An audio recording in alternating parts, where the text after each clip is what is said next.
ये तो बापू को भी भुलवा देगा, देश की आजादी को खत्म कर देगा। जब इनकी सरकार जाएगी तभी असली बात का पता होगा।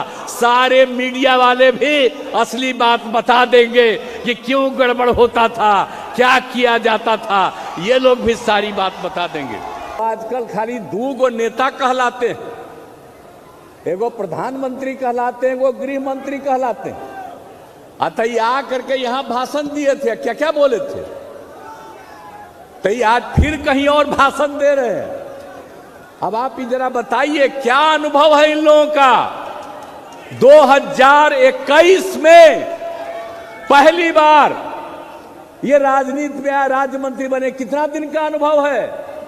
क्या देश की आजादी को आप जानते हैं और अपने पार्टी के नेताओं को भी नहीं जानते हैं। जिन लोगों ने काम किया और हम उनके साथ थे और उन्होंने जो मौका दिया और जितना काम किया उसकी कोई चर्चा ये लोग नहीं करते हैं, कोई काम नहीं करते हैं, हर चीज पर कब्जा किए हुए हैं। यहां कितनी बड़ी संख्या में पत्रकार मित्र उपस्थित हैं, कितनी बड़ी संख्या में है, बेचारे सब रिकॉर्ड कर लेंगे। लेकिन होगा क्या, सब पर कब्जा कर लिया है। अरे आप तो एक आध बार आपका छप जाएगा, लेकिन बाकी सब उन्हीं का छपता रहता है और कुछ से कुछ बोलते रहते हैं। कोई भी काम देश के हित में नहीं कर रहे हैं, लेकिन कहीं जाएंगे कुछ से कुछ बोलते हैं।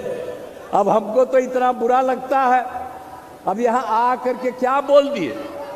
अरे कोई बिहार के विकास के लिए कोई काम किए हैं, यहां आकर के क्या क्या बोल दिए थे कि हम लोगों ने ये विकास किया, विकास का कोई काम किया। जो इन लोगों ने घोषणा किया था 2015 में विधानसभा के चुनाव के पहले, अब शुरू में हम लोग जब एक साथ थे और तब इन लोगों ने कह दिया था कि हम बिहार को मदद करेंगे। अब जितना मदद करने का ऐलान किया, आज तक हुआ जी नहीं हुआ है और हो वही रहा है जो केंद्र की योजनाएं हैं, जो हर राज्यों में उनको करना है। अब उसी में से मदद है। ये कह दिए थे 1,25,00,000 के करीब, नहीं 1,25,000 करोड़ की बात कर दिए थे। लेकिन अभी तक हम जो देखे हैं कि अब तक केंद्र की तरफ से ये 8 साल में मात्र अब तक मिल पाया है मात्र 59 लाख, समझ रहेगा, रुपया का। आई लोग खाली बोलते रहते हैं, कोई विकास का काम होता है। और जब यहां पर आए थे पूर्णिया में, तो यहां जो बनना था, एयरपोर्ट बनना था, इसके लिए हम कितना बार आए थे और हर चीज को देख करके, और सबसे पहले यहां बनना था, नहीं बना। लोगों के आने के लिए रास्ता हमने तय किया और एक एक चीज को तय करके हर चीज को बताया उन लोगों को। आज तक नहीं किया। उन लोगों ने जितना जमीन देने के लिए कहा है, हम सब देने के लिए तैयार हैं, आज दे रहे हैं, लेकिन शुरू क्यों नहीं कर रहे। अतः यहां आकर के तो सुने थे, कह दिए थे कि हाँ सब चालू हो गया। क्या चालू हो गया जी, और यहां पर चालू नहीं हुआ, कितनी गलत बात है। तो आकर के कुछ बोलना है, करना कुछ नहीं है। इन लोगों को 10 लाख लोगों को हम लोग नौकरी देंगे और आगे उन लोगों को काम करने का मौका मिले, ये सब चीज हम लोगों का लक्ष्य है। जब हमने तय किया और उन लोगों को छोड़ करके इधर आ गए, तो देश भर के हर राज्य से विभिन्न पार्टियों ने फोन करके हमको धन्यवाद दिया और उसके बाद कहा सब एकजुट होकर के आगे चलें। तो इसके लिए तो हम लोग प्रयास कर रहे हैं। तो यहां तो अब खाली वेट कर रहे हैं कांग्रेस पार्टी का। जितना जल्दी आप लोग तय कर लीजिएगा, आप जान लीजिए 2024 का जब चुनाव होगा, चाहे इतना घूमे, 100 सीट भी नहीं इनको देश में मिलेगा, ये जान लीजिए। तो जब एकजुट हो जाएंगे तो बहुत बड़ा चीज होगा। इसलिए सब लोग मिल करके जल्दी से जल्दी बुलंदी कीजिए, हम लोग तो उसी का इंतजार कर रहे हैं। अगर बुलंदी नहीं कीजिएगा, अगर नहीं बुलंदी करिएगा, तब फायदा किसको होगा सोच लीजिए। तो अगर चाहते हैं कि इससे मुक्ति मिले, आई देश को कितना बंटवाना चाहते हैं, हिंदू मुस्लिम में भी झंझट करना चाहते हैं, और हम लोग बिहार में इस तरह का किसी को करने नहीं देते हैं। एकजुटता पैदा करते हैं तो सब कुछ करके बर्बाद करना चाहते हैं। तो ये सब काम से क्या मतलब है? आजादी की लड़ाई से इन लोगों का क्या मतलब रहा? और जितना काम हुआ है आप समझ लीजिए। इसलिए उन सब चीजों को ध्यान में रखे रहिएगा। आज जानते हैं वो बात, सारे पार्टी के लोग हैं, जरा मेरा मतवा जान लीजिए। हम तो इन लोगों के साथ हो गए थे, लेकिन अटल जी सब लोग पूरा मदद करते थे तो बहुत काम करवाए। लेकिन जब 13 में हमने कहा कि भाई अटल जी तो अब बीमार हैं, और 9 का जब चुनाव हो रहा था उस समय अडवाणी जी को घोषित किया था, तो हमने कहा था कि फिर अडवाणी जी को करो, लाल कृष्ण अडवाणी को। वो माने नहीं, आए को दूसरा को बना दिए, हम अलग हो गए। लालू जी पर क्या कर दिया था आप जान लीजिए।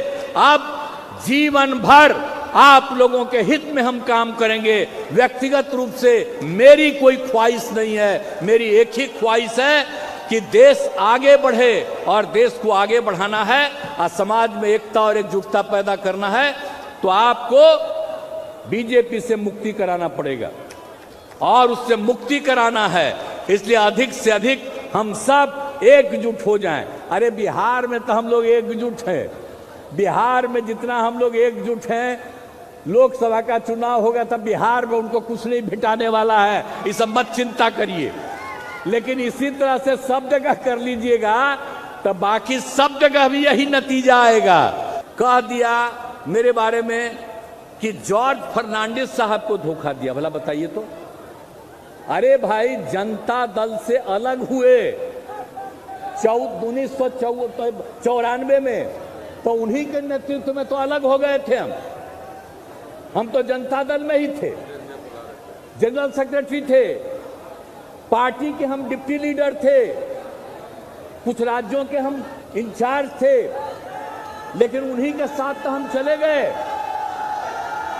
जरा ये सब बतवा पुरन का जान लो।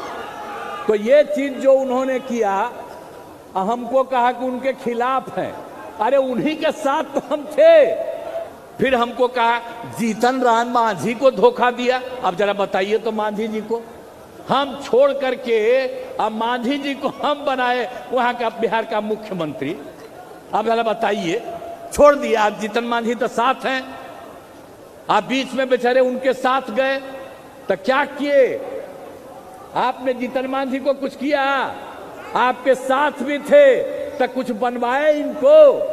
न केंद्र में बनाए, न उनको कहीं कुछ बनाए। लेकिन आजकल हम ही को बोल रहा। अब बोलिए हम लोग तो साथ हैं। जो चुनाव होगा 24 में, और उस चुनाव के बाद पता चल जाएगा कि अलग अलग पार्टी से किस आधार पर लोगों को अपनी तरफ ले जाता है, क्या देता है, कितना देता है और किसको कहां से लेता है। ये सब बात एक एक बात पता चलेगा बाद में। आप जानते हैं जब हम अलग हुए तब फोन आया हमसे बात करने का। हमने कहा कि ना, हम बात नहीं करेंगे, हमको तो मालूम है कि आप कहां हैं।